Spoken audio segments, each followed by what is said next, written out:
Good afternoon. The provincial, conditions that were initially just for Fraser and Vancouver Coastal, that they were then again spread to across the province. Obviously, the Fraser or Vancouver Coastal numbers didn't go down; only increased with the move.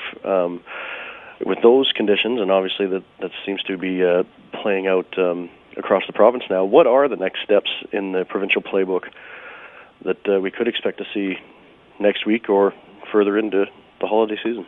Yeah. What we have seen is a leveling off of cases in Fraser and Vancouver in particular. But what we have also seen is actually the increase has been primarily, if you look at it as doubling time of cases, where we're seeing the most rapid growth is in the north, the interior, and to a lesser extent here on the island. So those are all things that we're watching. We expanded the orders to cover the entire province because we started to see that movement around the province. And it's slightly different in different areas, what is driving the infections. But the main things that are driving transmission in all of BC is the social connections and social gatherings and interactions. So I've met again today with my colleagues, as I mentioned, to look at what are our options, what are the things that are working, where are we seeing transmission, what is the epidemiology that makes us look at focusing on other areas, what other areas are there to focus on. So we are still looking at those in some detail, and we'll be talking about them in detail on Monday. Rob, do you have a follow-up? Yes, I do. Just exactly as it relates to the doctor's point about transmission. Up here, we've had, we're into 10 months as everybody is in the world, but up here over the last week and a half, we've had two events, one in Fort St. John and one in Dawson concurrently, that had over 100 people each, and this was some sort of rally against tyranny. You mentioned yourself, we've had some hockey players or hockey teams heading to Alberta, and we've got Canada Post people claiming that they've been to Alberta up here as well. At what point does the province stop using the word fatigue, and we're all fatigued, and start drilling down and using words like ignorance and getting, not that there's going to be more stricter orders, but at least getting more front and center when it comes to, as other provinces have, speaking out against some people and some groups not following orders in any way, or in fact outright breaking them. I know, and it's really difficult to see small groups of people, 100 and whatever. We saw some church groups on the weekend, but we have to remember that those are very small. If visible and vocal, they're not the majority of people in BC.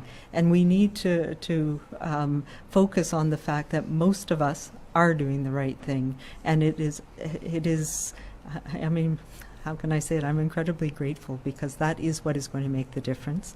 And yes, there are people who are floating the rules, and that's why we have orders that allow people to be fined, and we have implemented some of the measures that we've needed to take to close down places, to disperse gatherings. But I also believe that in a crisis like this, if we appeal to people's better natures, that comes out. If we give people the things that we need them to do and the means to do it, the most of us have shown time and again that we will do what we need to do to protect our families, to protect our communities.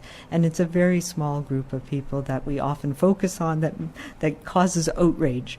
And it does. And it makes me upset when I see this sometimes, knowing how many people have died in our long-term care homes, knowing how hard our healthcare workers are working every single day, and how everybody is tired. It really makes you angry to see these small groups of people who are trying to make a point that is misguided. But we can't let ourselves take that in, because we need to support each other. We need to remember kindness and calmness, because that is what is going to get us through as a community until the other end. And the vast majority of people in BC are doing just that. Hi there. So Dr. Henry, this one's for you. Can you give us a bit more information about the team that traveled to Alberta? Where did they travel from? Was it a kids team? What is the age breakdown of the people associated with that team who are now infected with the virus? I'm not going to give them away, but because I understand from what I'm hearing from my colleagues around the province, it's not unique. But I will say it was an adult old-timers hockey team that felt it was important to continue their travel and games across the border. And these are, that is unfortunately, for many adults, it's a very important part of their socialization, and that right now is risky. So those types of things cannot happen, and it meant that a number of the team came back and spread it to their family members in their workplaces and in their community. Nobody intended to do this, and I know that people feel like, oh, it'll be okay, we've not had any virus here, we'll be fine.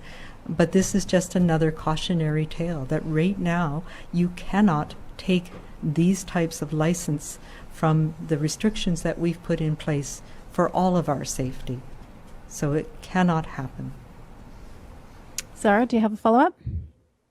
I do, thank you. So you did mention, obviously, that this spread into community as a result. So when you say it impacted the community, how far did it spread within the community as far as how many people tested positive or in isolation as a result? So we can get that bigger picture and understand this. And can we also get the response in French too, please? So I don't have all of those numbers in front of me. I can tell you that there's been several instances that are similar to this, and we presented one from some data that involved a person who was infected in a group indoor fitness activity in Fraser Health, and how that had ramifications into their family, into a long-term care home, and that several hundred others were infected. Right now, we're only in the second and third chain of transmission from this one of these teams that I'm talking about, so I don't have the whole details of that, but I can tell you that it was several dozen families that were affected, several businesses that were affected, long-term care that was affected.